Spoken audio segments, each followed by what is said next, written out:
इस वक्त हम दो गायनोकोलॉजिस्ट हैं, senior gynaecologist district hospital Kishtwar में, डॉक्टर शबनम लेला और डॉक्टर शफीका।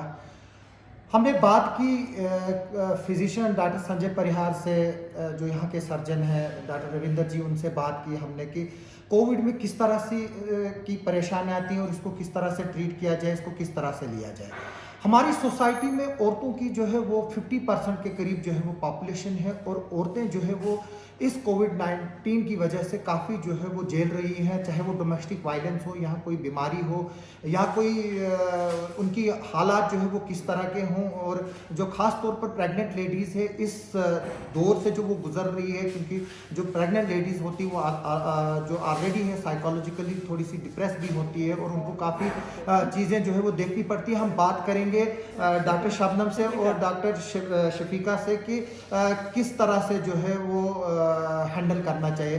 डॉक्टर साहब, आप सबसे पहले प्रेग्नेंट लेडीज़ के बारे में बात करेंगे, किस तरह के हालात होते हैं इस दौर में जैसे हम गुजर रहे हैं कोविड में, तो क्या करना चाहिए? हम आसिफ साहब का बहुत बहुत शुक्रगुजार हैं, इन्होंने हमें टाइम दिया। हम चाहते थे कि मैसेजेस पूरी हमारी पॉपुलेशन में जाए, जानकारी हो जाए, तो हम बहुत बहुत शुक्रगुजार हैं आसिफ साहब के कि इन्होंने टाइम निकाला और हमसे कुछ benefits for the pregnancy patients के बारे में बात की। Thank you very much Asif साहब। तो क्या करना अभी प्रॉब्लम्स जो हैं हमें इस वक्त की सबसे बड़ी है अवेयरनेस की। अवेयरनेस जितनी ज़्यादा हो, घरों में ये पैगाम पहुँचे कि प्रेगनेंसी जो है वो खुद itself is a high risk state of health. जो भी प्रेग्नेंट लेडीज़ हैं इस वक्त उनको हाई रिस्क स्टेटस में रखा है, चाहे उनको कोई बीमारी है या नहीं है, एक्सेप्ट प्रेगनेंसी।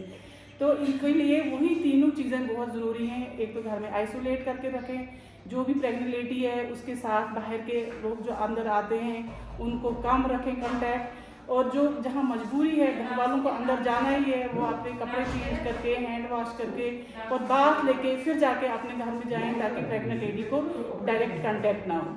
दूसरा, हैंड वॉशिंग, सैनिटाइजेशन, आइसोलेशन, यही चीज़ें इम्पॉर्टेंट है प्रेगनेंसी के लिए।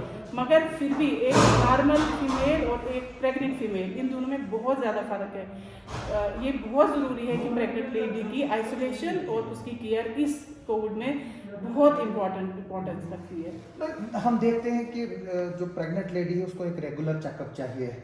आज नॉर्मल ओपीडी चेकअप्स हमने एंटीनेटल खोल के रखा है अपना ओपीडी। हम रूटीन में 40-30 एंटीनेटल केसेस देख रहे हैं, उनको भी हम अपनी तरफ से सारी एडवाइजेस दे रहे हैं। उनके लिए जो इम्पोर्टेंट मेडिसिन है वो हम सारा प्रोवाइड कर रहे हैं। ओपीडी बेसिस चल रहा है हमारा। इमरजेंसी में जो भी पेशेंट आ रहे हैं, चाहे कोई ब्लीड करके आ रही है, कोई फीवर करके आ रही है, प्रॉपर उनकी टेस्टिंग, उनका ट्रीटमेंट, उनका डायग्नोसिस सब कुछ सिस्टमेटिक चल रहा है। हमारी सुप्रिटेंडेंट साहब की इसमें बड़ी हेल्प है हमें कि वो हमें हर लेवल पे, चाहे वो लेबर रूम में हमें, चाहे वो ऑपरेशन थिएटर है हमें, चाहे ओपीडी है, at all levels he have provided us all essential services. So we are thankful for that. और हमारा अच्छा चल रहा है यहाँ पे ट्रीटमेंट।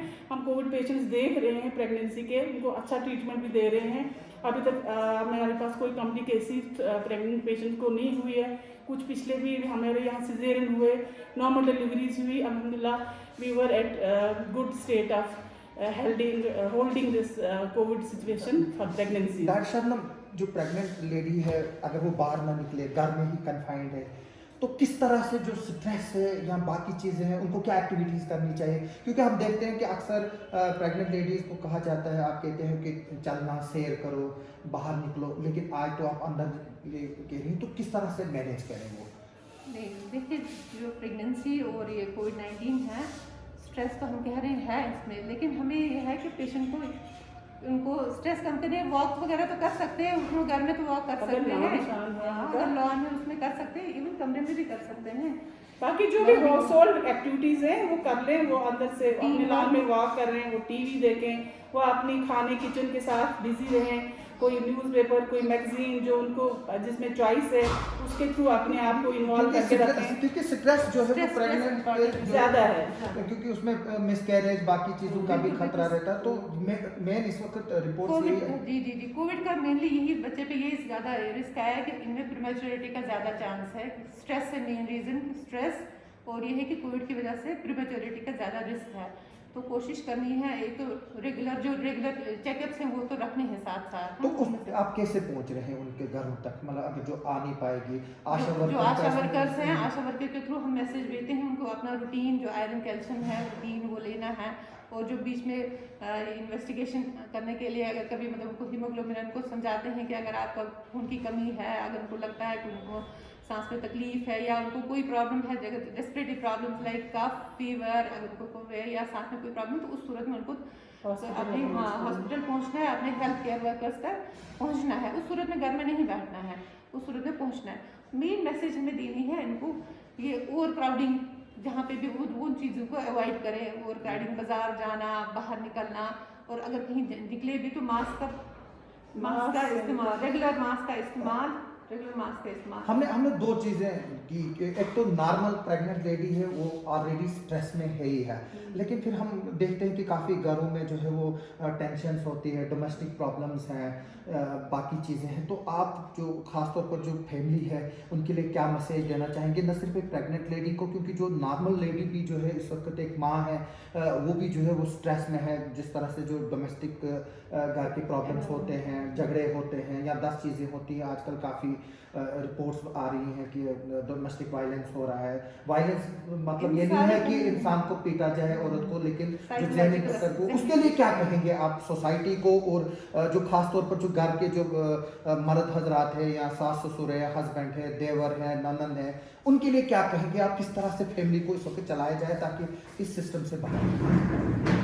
औरत बेसिकली एक बहुत नाजुक ये है, नाजुक क्या है, औरत ने बहुत नाजुक बनाया है, और इन सब की जिम्मेवारी है कि हम औरतों की एक तो प्रॉपर केयर करें और उनको प्रॉपर अच्छा माहौल दें।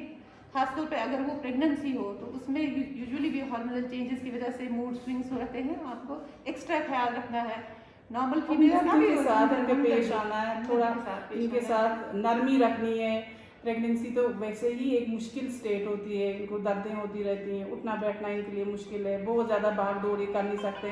तो वो चीज़ें हर एक को घर में रखनी है माइंड में कि इसको ये थोड़ी सी 9 महीने की बात है, इसके साथ ये 9 महीने पोलाइटली रहना है, हमदर्दी के साथ रहना है, बात अच्छे से करनी है, इग्नोर नहीं करना है, उसकी बात सुननी है, उसको कोई प्रॉब्लम है तो वो हम तक पहुंचानी है। हम कोशिश करेंगे कि इन लोगों को ये 9 महीने बिल्कुल सेहतयाब निकले। देखो आप दोनों मदर्स भी हैं, सबसे चैलेंजिंग टास्क इस वक्त जो है वो एक औरत के लिए बच्चों का ख्याल रखना, और मतलब आप भी खुद हैं, बच्चे भी पढ़ रहे हैं, तो किस तरह से मैनेज कर रहे हैं कि मतलब बच्चों को किस तरह से मैनेज किया जाए, फैमिली को किस तरह से मैनेज किया जाए, थोड़ा सा आप अपना एक्सपीरियंस शेयर करें। ये वक्त तो बहुत मुश्किल है, डिफ़िकल्टी तो हमें बहुत ज़्यादा आ रही है। हमें रोज़ यहाँ से जाके पहले अपने आप को अच्छी तरह से नहा धो के, कपड़े चेंज करके, फिर कोशिश करनी है कि हम अंदर भी थोड़ी बहुत मास्क लगा रहे हैं, उधर भी हम थोड़ा डिस्टेंस मेंटेन रख रहे हैं। ये कोशिशें तो हर एक के घर में आज होना चाहिए। इवन आज बोलते हैं कि मास्क इनसाइड होम, अब वो भी एक चला है आजकल। तो हम कोशिश, मुश्किल बहुत है सच में, ये कंडीशन इस वक्त तो इम्तिहान की घड़ी है, हम सबको गुजरना है इससे, पर अपने आप को एडजस्ट करके कोशिश कर रहे हैं हम कि बच्चों के साथ भी ठीक से उनकी डाइट, उनकी पढ़ाई, उनका उठना बैठना, उनका बाकी हाइजीन की जो भी है फैसिलिटीज़ वो सारे कर रहे हैं। इसी तरह हर एक घर में ये हम मैसेज देना चाहते हैं कि पॉसिबल है, आपको चारों सब जगह से आपस में कोऑपरेशन और कोऑर्डिनेशन। वैक्सीन को लेकर काफ़ी मिथ है, मतलब क्या इस जब वैक्सीन है औरत पर इसका कुछ असर पड़ता है, नेगेटिव असर पड़ते हैं? क्योंकि जैसे हमने देखा कि काफ़ी चीज़ें जो है वो हार्मोनल चेंजेस की लेकर बात की जा रही है, कुछ लोग प्रोपेगेंडा चला रहे हैं वैक्सीन सेफ नहीं है।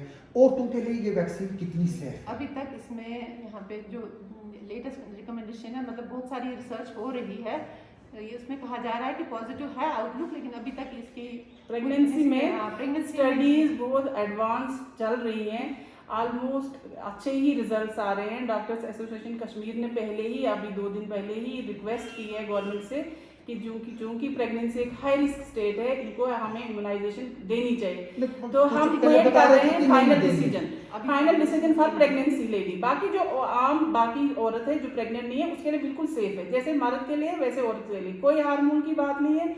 इससे ये लाइफ सेविंग बन गई है इस वक्त, इससे बढ़ के और कोई सेफ्टी नहीं है औरत के लिए।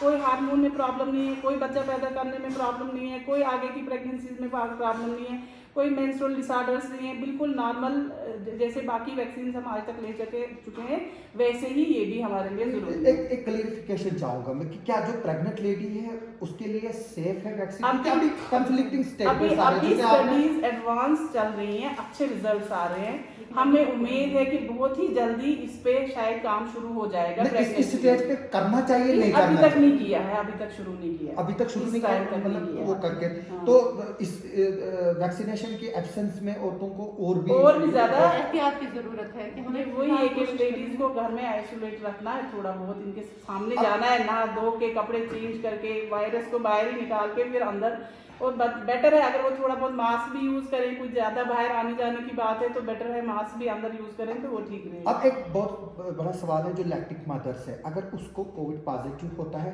क्या वो बच्चे को दूध पिला सकती है और क्या वो सेफ है? जी जी बिल्कुल, जो एक ये है लैक्टेटिंग मदर है वो बच्चे को दूध पिला सकती है, लेकिन उसको मास्क लगा के रखना है, उसको प्रॉपर हैंड वॉशिंग या हाथ अच्छे से धो के जब भी बच्चे को दूध पिलाए हाथ धोए अच्छे से, साबुन के साथ हाथ धोए या सैनिटाइजर का इस्तेमाल करके उसके बाद बच्चे को दूध पिला सकती है, स्किन टू स्किन कांटेक्ट भी दे सकती है, लेकिन एहतियात के साथ पिला सकती है। लेकिन एक इसमें एक क्लियरिफिकेशन में चाहूँगा क्योंकि कुछ औरतें जो है वो पॉजिटिव होने के बाद निगेटिव होती है या आम इंसान जेंट्स भी होता है, लेकिन वो बाद में पोस्ट कोविड कॉम्प्लिकेशन से गुजरता है, उसको सीवियर इन्फेक्शन होता है या बाकी चीज़ें होती है, तो क्या उस सूरत में भी दूध पिला सकती है कि यहाँ अगर पेशेंट 10-12 दिन के बाद स्टेबल रहता है तो वायरस तो खुद ही 10 दिन के बाद रेप्लिकेट होना बंद हो जाता जी। है, 12वां दिन 14वां दिन फिर बिल्कुल सेफ माना जाता है। यू कैन नहीं, मेरे कहने का मतलब ये अब है अगर कि- कोई कॉम्प्लिकेशन है, वो सपोज वो सिक है हाँ। या उसको वायरल लोड अभी भी हाई आ रहा है हाँ। तो अभी फॉर लैक्टेशन इन्होंने लैक्टेशन को कंटिन्यू करने को रखा है। पेशेंट मतलब बहुत ज्यादा दूध- सीवियर इल है तो नेचुरली वो उस वक्त शायद ना कर पाए, पर अगर माइल्ड मॉडरेट है तो वो यानी कि lactate जो कराएगा। मदर का इन्फेक्शन है वो दूध के जरिए नहीं बच्चे तक नहीं नहीं अभी जाएगा। नहीं इसमें थ्रू मिल्क अभी इन्फेक्शन का नहीं है, खाली ये है कि कंटैक्ट का है, आपस में कंटैक्ट का है, इसलिए वही है हाथ वॉश करके हैंड सैनिटाइज करके मास्क जरूर लगा के तो बच्चों को दूध पिला लें।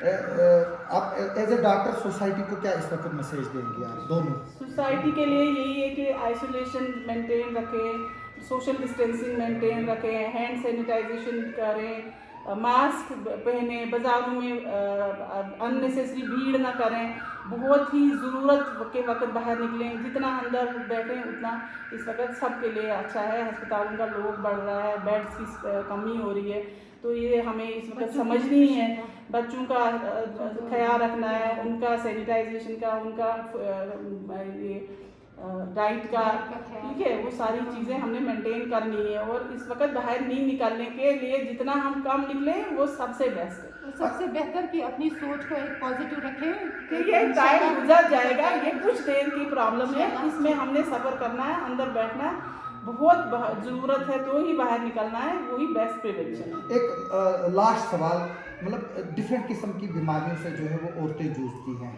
तो कौन सी बीमारी की हालत में उनको इमीडिएटली हॉस्पिटल आना चाहिए और किस चीज़ का जो है वो अगर घर में भी ट्रीटमेंट करें यहाँ डिले भी हो सकता है, मतलब जैसे कभी किसी को घुटने की दर्द है और वो अगर हॉस्पिटल आए भी ना तो कोई इमरजेंसी नहीं है, तो किस तरह की बीमारी में अगर औरत को इमीडिएटली दिखाना चाहिए, अगर को किस तरह की बीमारियाँ अगर वो 2 हफ्ते के बाद भी डॉक्टर को दिखाए, 3 हफ्ते के बाद भी दिखाए तो उसमें कोई इश्यू नहीं है? नहीं, जो भी आम जैसे घुटने का दर्द है या कमर का दर्द है या कहीं छोटी मोटी सर दर्द है या पाँव दर्द, वो उसके लिए नहीं आना अननेसेसरी, वो आप थ्रू टेलीफोनिकली भी रख सकते हैं। यहाँ पे कॉन्टैक्ट्स रखें फिजिशियंस के, हमारे इस पे आया है पहले भी, तो उनके थ्रू आप टेलीफोनिक कंसल्टेशन करें।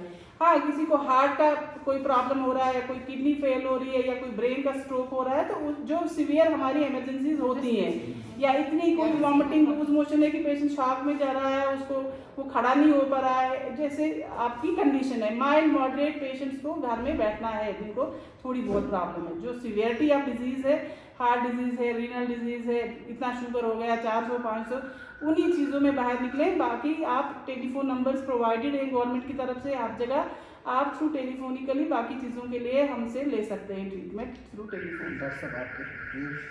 जी, मैं ये बताना चाहती हूँ कि ओपीडी में मोस्टली आजकल जो प्रेग्नेंट पेशेंट है जिनको ज़्यादातर रेस्पिरेटरी प्रॉब्लम ज़्यादा होती है, कफ, फीवर, डिफ़िकल्टी इन ब्रीदिंग, उन पेशेंट्स को ज़्यादा आने की ज़रूरत है बनिस्बत की। जैसे कि हम कुछ देख रहे हैं, कुछ इनफर्टिलिटी पेशेंट्स आते हैं, उनको तो मतलब ये वाला टाइम ज़रूरी नहीं है आना।